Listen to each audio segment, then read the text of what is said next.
एक गजल उसका मतलब अर्ज किया।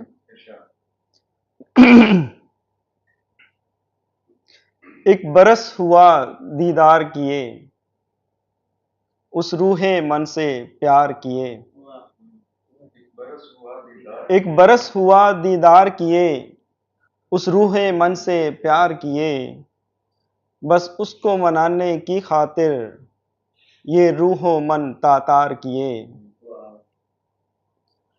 इस कुर्सी ताकत पैसे ने कई यार मेरे गद्दार किए। जिस जिसको बचाया दुनिया से मेरी जात पे उसने वार किए।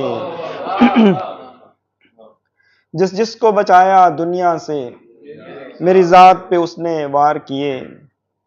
इस रोटी इश्क के चक्कर में कई सहरा दरिया पार किए। ये सच है तुम्हें बेपनाह चाहता हूँ। ये सच है तुम्हें बेपनाह चाहता हूँ। मगर अब मैं तुमसे पनाह चाहता हूँ।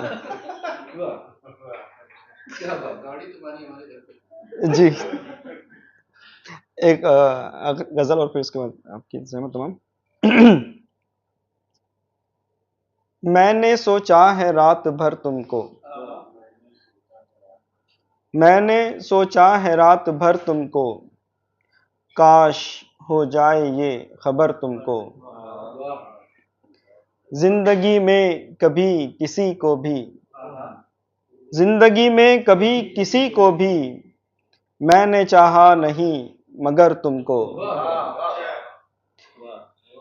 जानता हूं कि तुम नहीं मौजूद, जानता हूं कि तुम नहीं मौजूद, ढूंढती है मगर नजर तुमको। तुम भी अफसोस राह रो निकले, तुम भी अफसोस राह रो निकले। मैं तो समझा था हम सफर तुमको। तुम भी अफसोस राह रो निकले, मैं तो समझा था हम सफर तुमको। मुझ में बाकी नहीं है मैं अब तो, मुझ में बाकी नहीं है मैं अब तो, मैंने चाहा है इस कदर तुमको। बहुत शुक्रिया।